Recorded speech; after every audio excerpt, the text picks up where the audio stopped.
It's a very good feeling that at the end of it all, I feel like I have friends. You know, I have friends like here and in New York, and I have friends from North Carolina. Back in Puerto Rico, I've met people from Puerto Rico also. I have friends in Texas. I have also like a professional network that I've started to work with, and I'm totally gonna continue that relation. And not only that, but the social relation and personal relations that you develop. And you know, because you apply and you're thinking of your project and you're thinking of everything. Even when I was in the airplane coming here, I was like, oh, I'm gonna do this and that in New York, and suddenly I was doing all that stuff, but together, like with other people, and that felt so good, and it feels really, really great to at the end of it all feel that you have something more than a research project. It's been really helpful to actually make you understand how graduate school is gonna be, how the process for applications are. So if you're a person or a student that you might be thinking of going to graduate school and you're not sure, or you feel sure, anyhow you should come so you can have like actually a sense of how it's gonna be, and then you say, okay, I'm gonna do it, or I'm gonna wait a little, or you know, you just to have the information before you make the decision. Know about university programs, talk about graduate school with graduate students and with professors, which is part of the whole LAMI thing, you know, to get you to have a sense of how this is gonna be in the future. So that's been really helpful.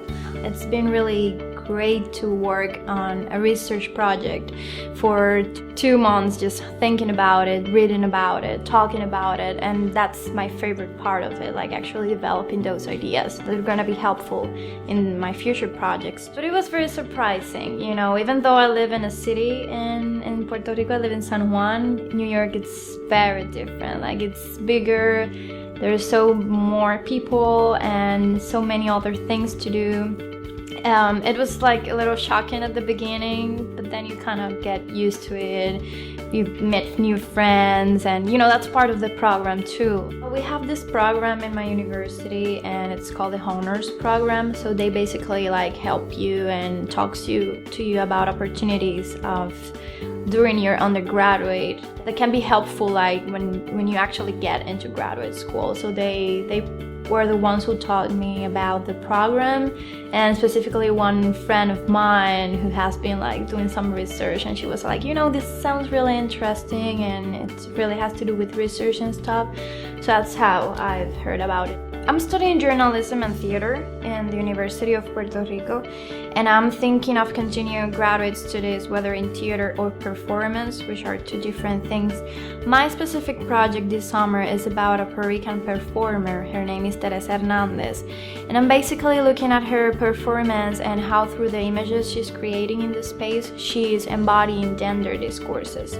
So again, being in New York, being able to see theater, to see performances. Well, the first challenge, I may say, is the thing with the time, because we have a 10-minute presentation. So how do you fit 15 pages into a 10-minute presentation? So the hard part is to actually pick up really important things that you're talking about, that you need to put them in the presentation in order to make the audience understand what you're talking about. And for the symposium, I'm really looking forward. I've participated in a similar activity in Puerto Rico, and it was very surprising, like actually find other people who were talking about things that were related to my project. You know, there were people talking about gender, there were people talking about performance, and it was very surprising, and I'm looking forward to actually meet people, whether students or professors, who are talking about it and are writing about it, and that's what I'm looking forward the most for that symposium. I was expecting to find people actually studying theater or performance or gender more directly, but I found very helpful like actually how sometimes it's more like philosophy or literature. Sometimes it has like something to do with the way I look at performance or the way I look at theater. Be healthy and sleep, because it takes a lot of time, like especially like if you're in a big city, you're gonna have like a lot of social things to do, and at the same time you have to work on your project because that's your primary, your first goal in here.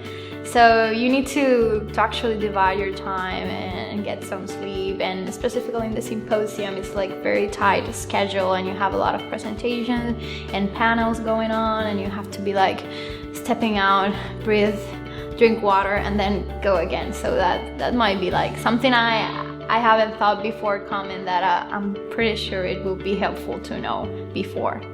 You need to be open to critiques, and you need to be open to other fields and other perspectives of your topic or other topics, because at the end this has to do and will nourish your own project.